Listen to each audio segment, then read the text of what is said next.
It's in the year 316 BC that the two major players in the war get back at it. The Romans, they had had enough of this proxy war and going after all these other communities around the Samnites. They were going to march right back into the lands where they suffered their most embarrassing defeat years earlier and get their revenge. A dictator was elected, Lucius Aemilius.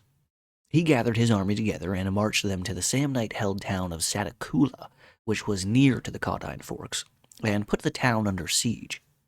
But while doing so, a Samnite force showed up and encamped near his own fort. Then, without warning, the garrison from within Satacula burst through the gates, and launched an attack on the Roman camp.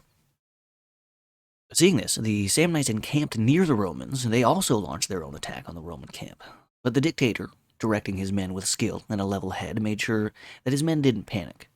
He first focused on fighting back the men from the town, and when he and his men had managed to fight them off, he turned his entire force around onto the Samnites outside the town and made quick work of them, forcing many of them to flee to a nearby town called Plistica. The next year, in 315 BC, a new dictator was elected, Quintus Fabius Maximus Rullianus. If you remember from earlier, the young man who got into trouble with Papirius when he won a battle that he wasn't supposed to even fight, and then he had to flee back to Rome to his dad. Well, that young man is now older, and for the year of 315, he was in charge. Quintus went to Satacula and took over military operations from Lucius. The Samnites who had fled to the town of Plistica decided that they too would come back again and camp close to the Romans and try to distract them as much as possible from their siege. They did this by launching cavalry attacks at the picket lines of the Roman camp constantly. Livy writes that they would ride up to the lines and then hurl javelins into the Roman camp or, at the guys at the picket line, not giving the Romans any rest at all until one day, the master of horse Quintus Aulus Serenatus, yes, that two-time former consul, once with Papirius in 319 BC and also in 323 BC with Gaius Sulpicius. Well, he had had enough of this nonsense. One day, when he saw the Samnite cavalry force get a little bit too close to the picket lines, he and his cavalry charged out from the Roman camp and chased the fleeing Samnites down. Aulus, at the head of the charge, saw one warrior that was trying to get his fellow Samnites to renew the attack on the Romans. So he lowered his lance and charged his horse straight at the man, hitting him directly in the chest with so much force that it instantly killed the man. Well, unluckily for Aulus, the man he had just driven his lance through was actually the Samnite commander, and just moments after he had ridden down his enemy, Aulus found himself full of Samnite javelins, and then, unable to ride away, he was pulled from his saddle by the commander's brother and slain. The Roman soldiers, the Roman cavalry who had been with Aulus, they immediately jumped off their horses and began a fierce fight over the body of the master of the horse, which eventually they were able to win and carry the body of Aulus back to camp. The Samnites, after losing their leader, they abandoned their camp and went back to Plistica and took that town over again, while just a few days later the town of Satacula surrendered to the Romans. After capturing Satacula, news reached Quintus that a town in Apulia called Sora had revolted against the Romans and joined the Samnites and had slaughtered all the Romans who had lived there. So he quickly got his forces back in order and began marching towards the town.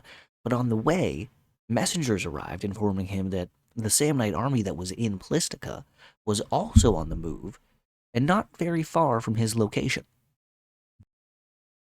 Quintus then stopped his march and turned his army into the direction of the Samnites and went in search of a battle. And a battle he found. The Battle of Latule. Sadly, there's not much information on it, but Livy, he just writes that there was an indecisive battle fought. But the other sources, they say that this was much more than that. They say that this loss was a pretty major defeat for Rome. Livy, he does mention another account where this is actually the battle where the master of horse Aulus died instead of back at the camp. This loss also caused quite a little, a lot, not a little, sorry, a lot of civil unrest and multiple revolts coming from Volscian and Campanian allies that the Romans now had to put down. After the loss, and to me, it seems like it was definitely a loss, because why would a bunch of their allies just revolt against them if the battle was indecisive? Well, after the loss and retreat after the battle, a new master of horse was appointed, Gaius Fabius Ambustus, who was actually the brother of Quintus. Gaius, he recruited a new army back in Rome, and then headed out to help his brother, who had made a camp with the rest of his army. Quintus, he had been keeping the rest of his men after the Battle of Lake Latuli that he had left, locked up inside his camp like he was under siege, apparently. But when messengers from his brother arrived, letting him know that he was on the way with a fresh new army, it revived his spirits, and he came up with a plan. He told his brother to hide his force until he saw the signal to attack, and then after a few days of waiting, he told his men that it was time for battle. Now Quintus, he actually didn't tell his men that there was a new Roman army sitting just over the hills behind the Samnite camp.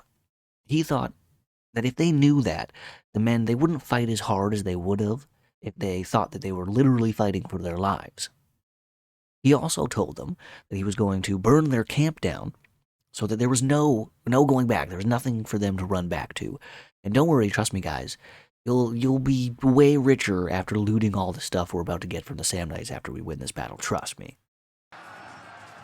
The soldiers, who I'm sure were quite confused, they lined up and prepared for battle, and Livy writes that even though just a couple of unimportant spots of the camp had been set ablaze, as soon as the men saw the flames, they charged forward like madmen towards the Gauls.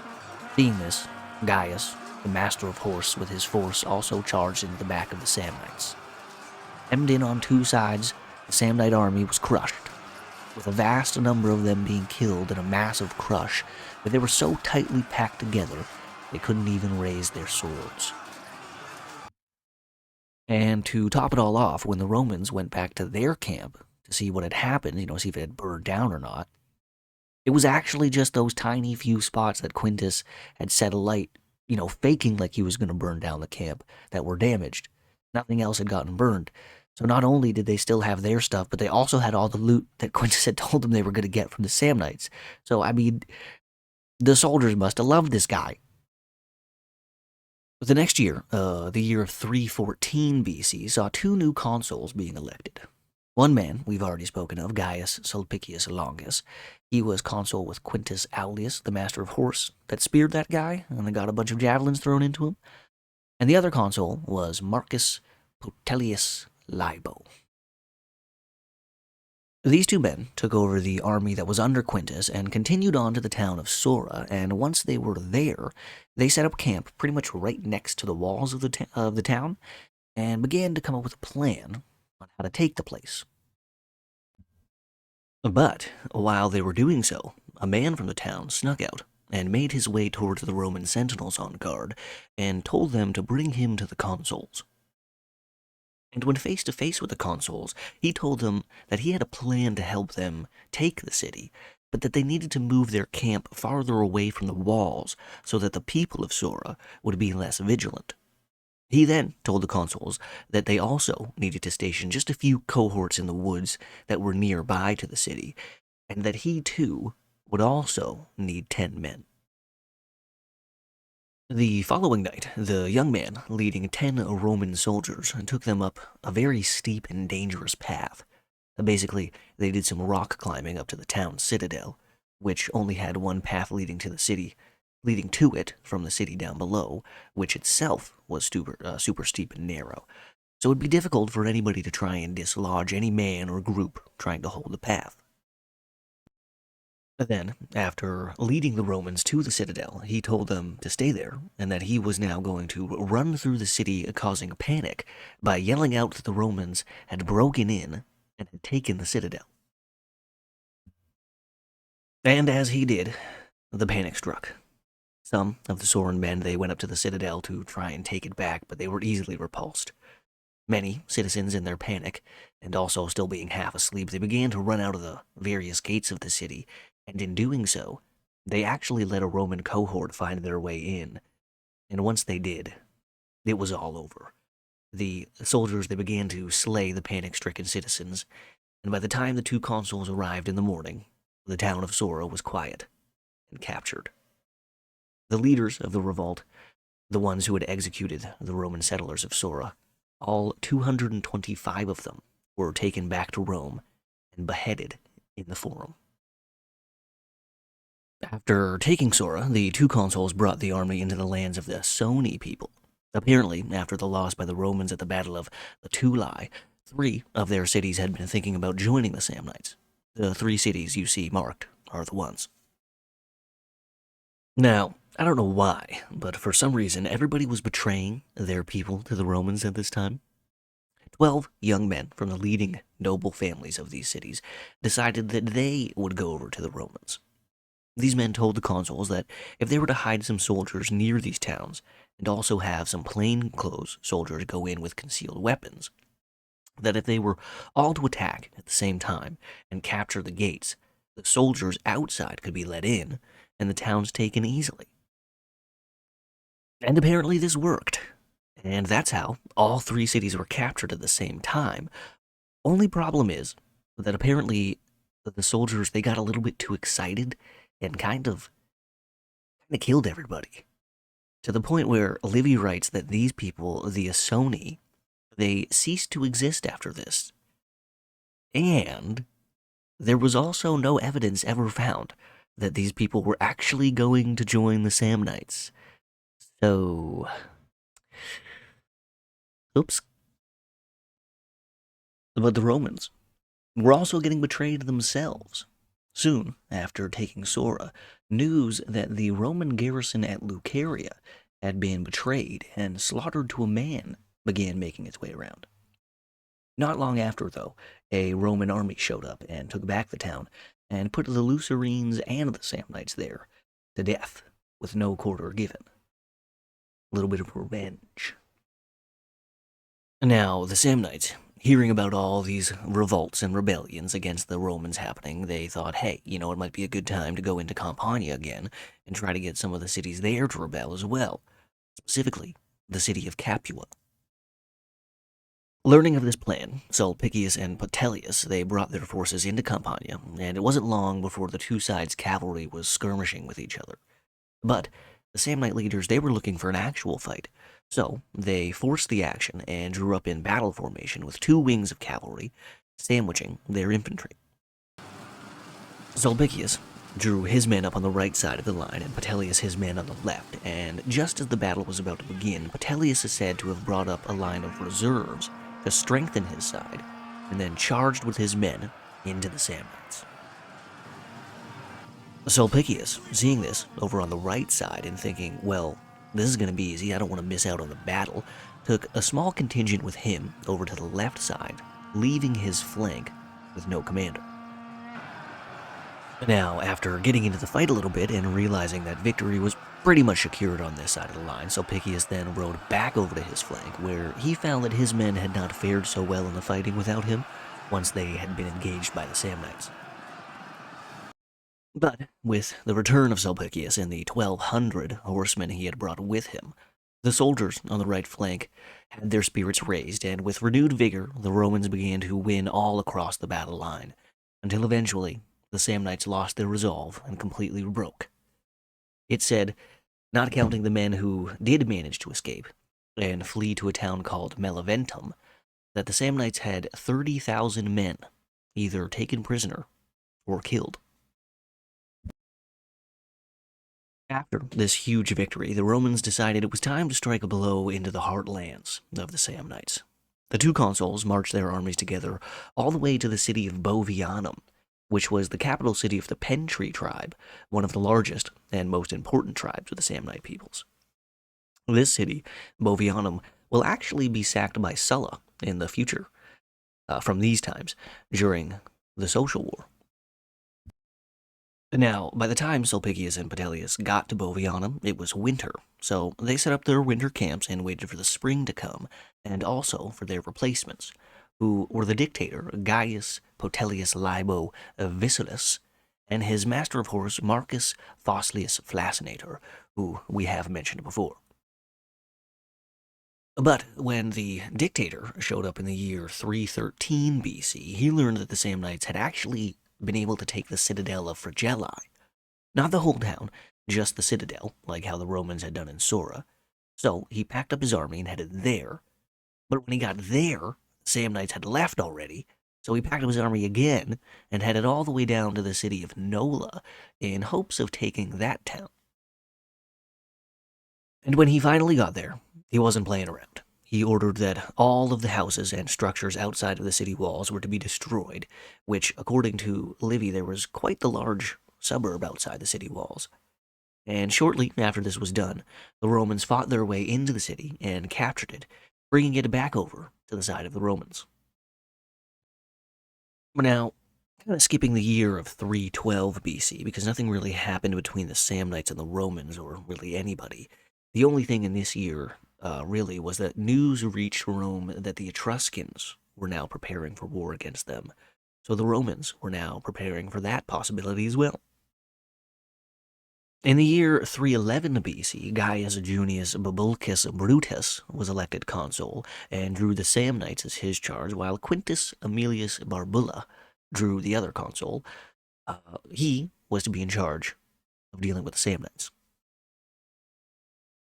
Junius's first move was to go to Cluvia, a Roman allied town that the Samnites had attacked and then starved out the Roman garrison.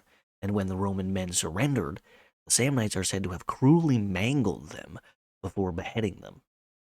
Well, when Junius showed up, he wasn't very happy about that at all, and on the very same day that he did show up, he took the town and then had all the adult Samnite men that he found put to death. And when he was done with that bloody business, Junius then marched to the major Samnite city of Bovianum, the capital, where he easily took the city, apparently, and all of its wealth, distributing it amongst his soldiers. After taking Bovianum, and while encamped nearby the city, Junius, he was visited by two peasants that had come to tell him that a large amount of cattle had been driven into a densely wooded forest, and that they were there for the taking if he wanted to go get them. Now, of course, this was a Samnite ruse to try and get at least some of the Romans to go into the forest so that they could ambush them. And, well, Junius fell for the trick and sent his legion, the whole legion, into the woods after the cattle. And when the Romans were deep enough into the forest, the Samnites launched their attack, and at first it was going well for them. But as the confusion from the initial attack kind of faded from the Romans, and they began to drop their kits and draw their weapons, also while falling into their battle lines and under their standards, like it was kind of out of a second nature to them, Livy writes, the battle slowly began to turn in the favor of the Romans. I like that Livy writes how at this point in the war, the Roman soldiers, they're so well trained and battle-tested that even a surprise attack, even during a surprise attack, they were able to just calmly drop their kits into a nice big pile in the center, and then while dressing for battle, at the same time were able to find the standards they were supposed to be under and form battle lines. It just goes to show you that at this time, basically the professionalism of the Roman army and its soldiers compared to the Samnites, it's just different levels. Getting back to the battle now, Junius, seeing his part of the line where the battle was the hottest, he rode up and began yelling to the gods that he had not entered this forest in search of glory, but only for provisions for his men, and that the Samnites, they had already been bested in the fields, stripped of their camps, deprived of their cities, and now they were trying one last-ditch effort at an ambush to save themselves. Then, he reminded his men of Fregellae and Sora, and at any time the odds had been against them, that they had prevailed, and hearing those words, his men fought with even more ferocity and began to push the Samnites back. As the Romans crested a hill and found equal footing with the Samnites, it was all but over. The Samnite spirit collapsed and they began to try and flee, but they were trapped just as they had hoped to do to the Romans, and in the end, some 20,000 Samnite men were slain that day. Oh, and then the Romans, they went and picked up the cattle, so double win. And now, while all that was going on, the other consul, Quintus Aemilius Barbula, he was busy in Etruria. All the major cities there had rebelled against Rome and had attacked the Roman allied town of Sutrium. Aemilius marched his legion there, expecting to have to wait for a while, but the Etruscans, they weren't keen on waiting for battle, so the day after Aemilius arrived, they lined up, and seeing this, the Romans too prepared to fight. Now, this battle was a long, back and forth, bloody fight that could have ended up in a Roman loss. But when the Roman second line joined the battle, who were fresh, the Etruscans who had no reserves, they began to lose ground. Except, they didn't break and run. They stood their ground around their standards and fell fighting. Except for the Tuscans, who, they did manage to escape death when night fell over the battlefield. But even they were prepared to go down fighting, but the Romans actually left the field first. With so many dead for the Etruscans and so many wounded soldiers for Aemilius, this one battle was all that took place in Etruria that year. In the spring of 310 BC, Quintus Fabius, he was returning to Sutrium with reinforcements to relieve the siege when he and his forces came upon a large force of Etruscans. Fabius quickly rerouted his men to the higher ground and drew them up in mountain formation. The Etruscans, seeing that they had a much larger force than the Romans, they wasted no time in getting the battle started, and they rushed forward, hoping that their numbers would carry the day. But the Romans, they patiently waited until they were in range, and began to not only throw their javelins into the crowd of men, but also a huge amount of rocks that they had just found, just sitting on the ground around them. And with nothing really to throw back at the Romans, and the entire line kind of just stalled, hiding behind their shields being pelted with rocks, the Etruscans began to waver, and the veteran Roman soldiers, seeing the opportunity, with no orders given, charged down the hill straight at the Etruscans, who then immediately turned, fled. Many of the Etruscans, they did die in the fight. Died in the flight from the battle, but there was also quite a good number who had managed to flee into the Ciminian forest. This was a large and densely wooded forest that split the lands of the Romans and the Etruscans apart. And up until this time, not a single Roman had entered in fear of what may lie in the dark and mysterious woods.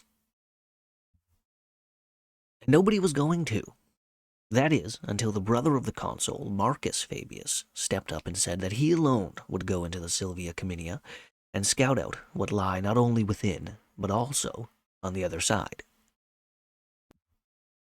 You see, Marcus had actually been raised in the Etruscan town of Caesarea, which was known as Caere to the Romans. Livy writes that at this time in Roman history, the young noblemen of Rome, they would actually be sent to Etruscan towns and cities to learn and study what they knew, like how in the future, young noble Romans would go to Greece, or, bring Greece to them to learn from their scholars. Marcus, knowing the language and the literature of the Etruscans, he chose one servant to go along with him into the forest, and for days they scouted out a pathway through the woods. At this time, there wasn't even any footpaths to follow. That's how wild and remote this area was to not only the Romans, but everyone who lived around the forest. Livy writes that even the Etruscans, they wouldn't even have thought of the Romans coming through the woods because it would have been crazy even to them. But after getting through the forest, Marcus then spent some time conversing with the locals of the area, learning about the land and about who the leading men in the area were. He then made his way up to the Umbrian town of Camarinum, where he was brought to their senate. And when he was done speaking with the men of the senate, he had secured a treaty of friendship with these new people, and he was also told that if he were somehow able to bring his men here, that there would be 30 days' worth of provisions for them, and that the men of Camarinum were prepared to fight under Roman orders. I mean, that's pretty awesome. You go on like an adventure into some unknown scary forest and come out the other side with a bunch of cool new friends in a place you could all go chill before attacking the bad guys. Like, what is this, like a fantasy novel? Like, seriously, though, it's pretty cool to think about how in these times something as simple as a scary forest would hold back entire groups of people from entering into a geographical area.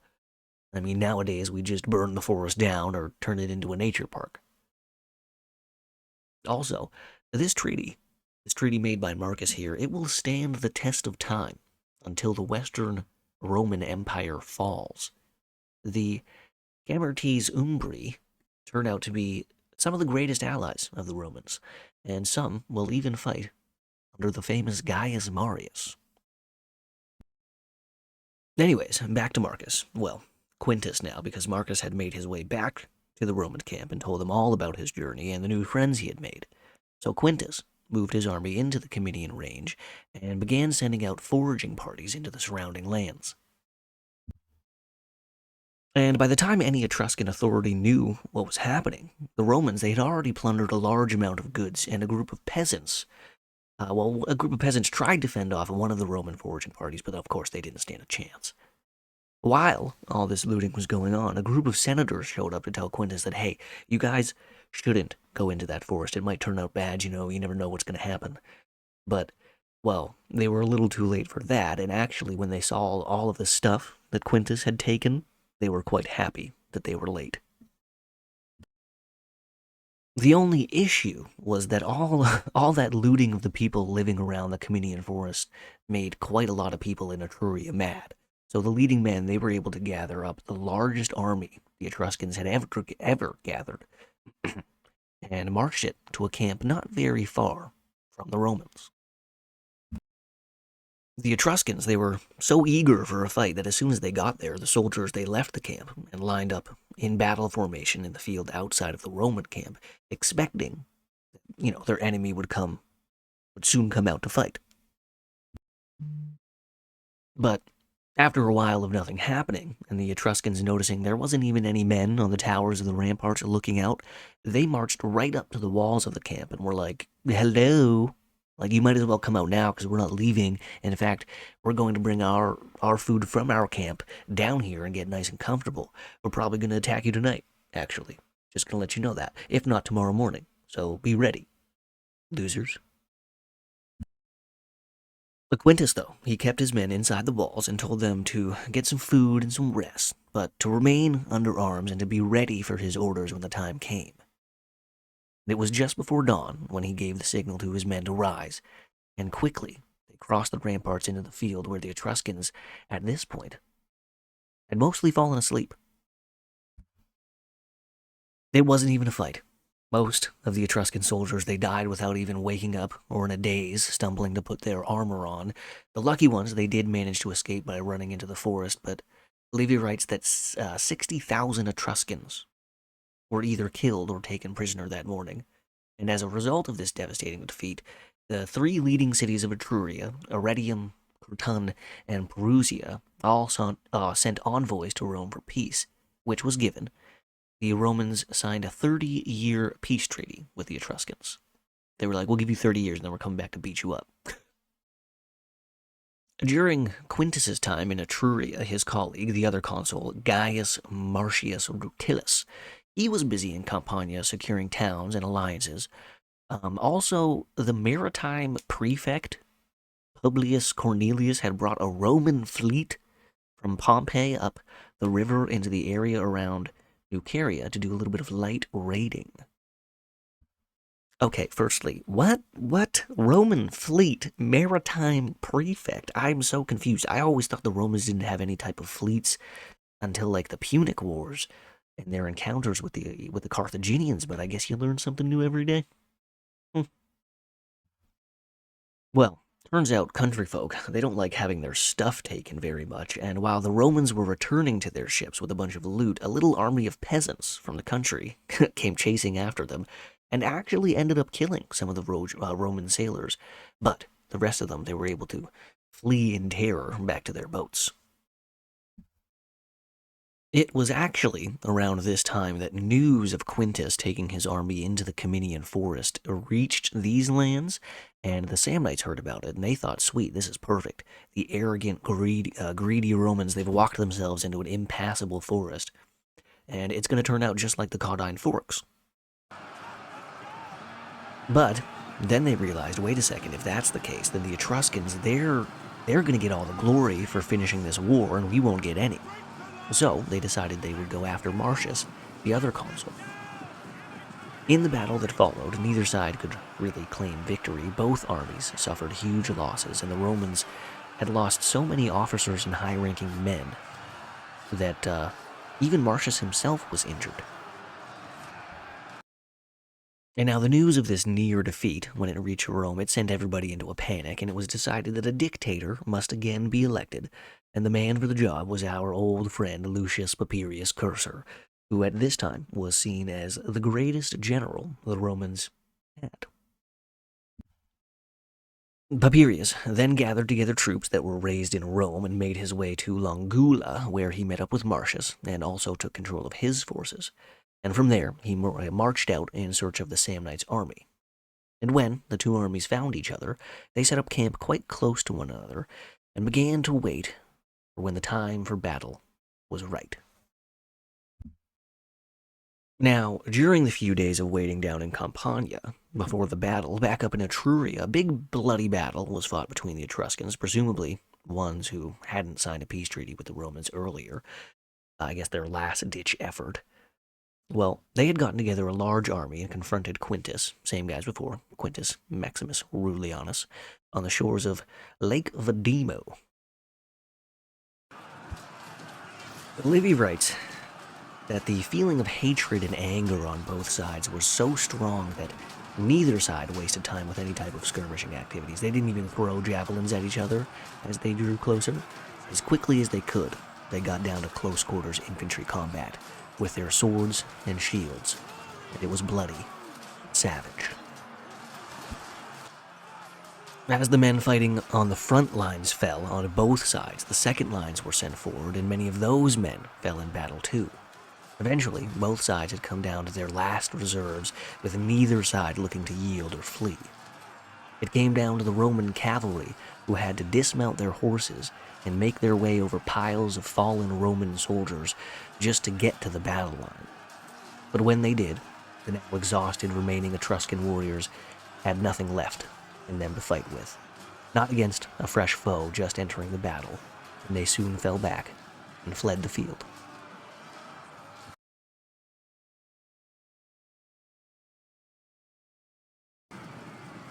We now return to Papirius and the Samnites. Both sides had drawn up for battle in their formations and were ready to fight. And this battle, it actually turned out to be an easy victory for the Romans. Actually, it was more of a contest between the two flanks of the Romans trying to be the ones to deliver the final blow to the Samnites and gain the glory of victory. In the end, though, Papirius led his men to victory and received a triumph when he returned home to finish off the year of 309. In the year 308 BC, Quintus Fabius was again elected consul alongside Publius Decius Mus. Fabius drew Samnium as his command, and Etruria fell to Decius. Fabius marched to the town of Alferturna, where he was met by the town's leaders asking him for peace, but since they had denied this offer before, Fabius turned them down. It wasn't until he began to attack the walls that the people of the town agreed to an unconditional surrender. Fabius also fought a small battle with the Samnites, where for the first time the Marsi people decided to join in against Rome, but they were easily defeated along with the Peligni people, who had also decided to try their luck against the Romans. Decius, he also had success with his campaigns up in Etruria.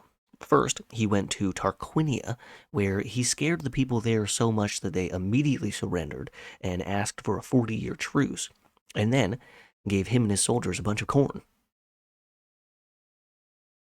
Then he marched into the lands of the Volsini, whose major city of Velsna was one of the biggest and richest in Etruria.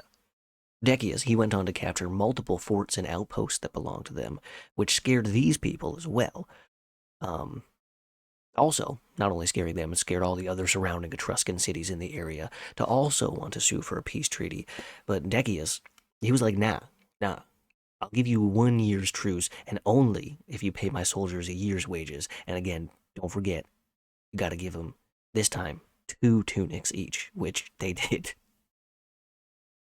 Now, for some reason, well, mostly because some Etruscan men got to them, but some reason the Umbrians at this time decided it was their turn to try and fight the Romans. So they gathered together a huge force of men and began to make their way towards Rome. Decius, he decided to just shadow this large force of Umbrians instead of engaging, while he sent messages to Fabius down in Samnium, asking for his help with this new massive threat. So Fabius marched his men to the town of Mavania, where the Umbrian army was stopped taking in supplies and more recruits. Now, when Fabius showed up, all of a sudden out of nowhere, some of the Umbrians decided to just up and leave right there. It wasn't worth it for them. But a contingent of them, not very large, decided that now was actually the perfect time to attack. So before Fabius could get a camp set up, they rushed at his men, who were in the midst of digging the trenches for the camp. And now this is hilarious. Without any orders or commands, the Roman soldiers they just threw aside their shovels and grabbed their shields and charged out to meet the enemy battle line. Then, without even trying to kill anybody, they just started bashing dudes with their shields and giving them body shots, apparently like under the armpits and shit, to knock them down, while grabbing and snatching dudes up from the Umbrian side, and then just dragging them away behind the Roman line and making them prisoners. Livy writes that many more men were captured than killed that day, and all throughout the line, all you could hear was the Romans just yelling, "Lay down your arms," which eventually the Umbrians did, and just a few days later, all of Umbria was subjugated once again. Man, like, imagine getting into a fight with your boys, and the other side, they aren't even trying to hurt you. They're just, like, dragging your bros away laughing. Like, that must have just been humiliating. Moving into the year of 307 BC, a new consul was elected, Lucius Volumnius Flamma Violens, who was a novus homo, a new man, and the first of his family, which was a plebeian family, to ever hold the consulship. Quintus Fabius was elected proconsul. Volumnius, he made his way into the southern Apulia area, where he captured several towns from the Salentini peoples. He was very generous with the spoils of war he gained, and also, apparently, he was just a pleasant guy to work with, so his men really liked him. Near the Samnite town of Aliphae, Quintus, he continued his winning streak and easily defeated a Samnite force, which was then driven into its camp. The camp was then surrounded during the night by the Romans. And by the morning, it was quite clear that there was no escape for the Samnites, so they surrendered. Jesus, I can't talk for some reason. The Romans, they agreed to their surrender and gave the conditions that you may leave with one piece of garment each, and all of you must pass under the yoke. So a little bit more revenge for the Caudine Forks, except the Romans took 7,000 of them as prisoners after and then sold them into slavery, so a little bit extra on the Roman side. Some of the captured men identified themselves as being of the Herneci tribe. These men, they were sent back to Rome so that the Senate that could inquire as to if they had joined the Samnites on their own accord, or if they had been forced into joining by threats of the violence from the Samnites. Well, their people back home, the Hernicans, they didn't like seeing their boys taken prisoner, so they declared war on Rome. Now, getting into the year 306 BC, 2 new consuls were elected, Publius Cornelius Arvina in his first of 2 consulships, and Quintus Marcius Tremellus, who was plebeian. Marcius, he was assigned the Herneci, and at first the Herneci, they did a good job of taking up, decent strategic positions, but with 3 major towns of theirs not joining the war, Aletrium, Ferentinae, and Verulae, they didn't stand a chance, and they were easily defeated by Marcius, who then forced them to again give the Roman soldiers tunics, and also 6 months of pay in return for a peace treaty. Down in Samnium, though, Publius Cornelius, he was having a little bit more trouble. The Samnites, they were avoiding a full-on pitched battle with him at all costs, and just hampering his supply trains and his messengers. And at one point, it got so bad, it got to the point where they were able to stop all supplies from reaching Publilius's camp. But when Marcius arrived in the area with his army, the Samnites, knowing they had zero chance of beating two consular armies, they made a rash decision. Jeez, man, I'm really bad with that. And chose to attack Marcius as he was on the march. As best as they could, Marcius and his men, they got into formation, most of them without even having their armor on, as they had no time to put it on, and the battle commenced with a charge from the Samnites. Over the hills, in the camp of Publilius, the sounds of battle could be heard off in the distance, and when Publilius was made aware, he immediately ordered his men to prepare for battle. He told his men, "No way are we going to sit this one out and let those guys get all the glory. Let's go, boys." He then led his men in a flanking maneuver into the sides of the Samnite formation, which broke through to the enemy's camp, which it had nobody defending it. Publilius, then burned it. The Samnites, seeing smoke come from their camp behind them, they then tried to break and flee, but they were pinned in on two sides, and Livy writes that, again, 30,000 of them were slain. And while the Romans, they were all congratulating each other on a good fight, giving each other pats on the back, some butt slaps, some fresh new cohorts of Samnites showed up. I guess they must have slept in or something and missed the battle. The Roman soldiers, well, they didn't even wait for orders. They just charged on and ended up chasing off the fresh Samnites up into the mountains, where a bunch more of them died, until finally the rest surrendered. Again, the Samnites were forced to pay the Roman soldiers a year's worth of wages, and don't forget, another tunic. In the year 305 BC, after Marcius received a triumph for his victory over the Hernicans, two new consuls were elected. Lucius Postumius Megillus, who was apparently not the nicest of guys and was quite rude to his colleagues, and said to be pretty much unbearable at times. I mean, he does come from a family who was at the front of the opposition of the plebeians during the conflict of the orders, so I could definitely see that being true. Tiberius Minucius was the other man elected consul. These two men both took their armies into Samnium, with Postumius marching to Tifernum and Minucius marching to, again, the Samnite capital city of Bovianum. Postumius was the first to engage the Samnites in a battle at Tifernum, where it seems to me that he initially lost. Livy writes that some of the sources that he was using say that the battle was won, while others claim that after the initial battle, the initial battle was indecisive, and that Postumius then retreated in hopes that the enemy would chase him, which they did. After moving his army up into the mountains and making a very defensible camp, trying to convince the Samnites who had camped about 2 miles away from him that this is where he was going to be staying for a while, Postumius, during the night, he led a tiny little portion of his legion out of the camp and through the mountain passes to his consular colleague Minucius.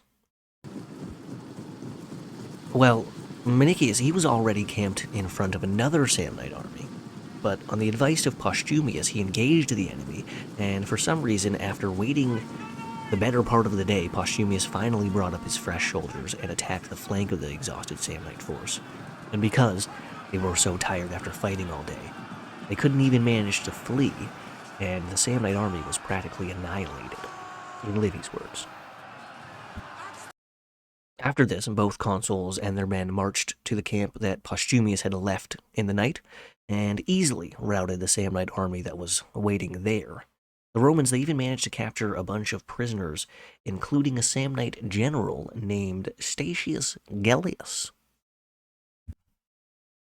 The following day, again, both consuls marched to Bovianum, and within a day, they took the capital city of the Samnites again, and for their successes, the two consuls were awarded a joint triumph. Though some sources, Livy says, that some sources say that Minucius, he was actually wounded in the battle, and actually died there at Bovianum. Now, finally, into the final year of the war, 304 BC.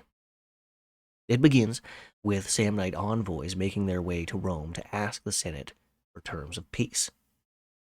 The Senate was like, yeah, sure, you've said this multiple times before, but each time you do, back in Samnium, you're still preparing for war. So how are we supposed to trust you now? The Romans, they went on to say that one of the new consuls for that year, Publius Sempronius Sophus, would be coming to Samnium and checking around to see if the Samnites were actually serious about making peace. And it turns out, after 22 years of warfare and multiple massive losses of life and land and wealth, the Samnites had had enough. Everywhere Sempronius marched, he found the Samnites peaceful and ready to supply him and his men with food and supplies. So, Livy writes that the ancient treaty with the Samnites was restored, and that the war was finally over. Well, except for the Aquii, who, even after the Samnites had surrendered, still continued on the fight against the Romans, but it was not a smart choice. Within 50 days, Sempronius and the other consul, Publius Sulpicius Severio, had captured and burned 31 walled towns and devastated the Aquii population to the point that they were almost wiped from history. The people of Rome actually borrowed their rights of declaring war from these people, who were around before Rome was even founded, and almost ended up wiping them out completely. After seeing what had happened to the Aquii, the Maricini, the Marsi, the Peligni, and the Baratrani peoples all sent envoys to Rome and asked for a peace treaty as well, which all were granted. And that is the end of the Great Samnite War. But it's not the end of the fighting between the Romans and the Samnites. No, these two peoples have many years of warfare left, and hopefully, if you enjoyed this one, I'll see you back next time when I return to the times of the Roman Republic and dive into the third and final Samnite War. Thanks for watching. Have a good one.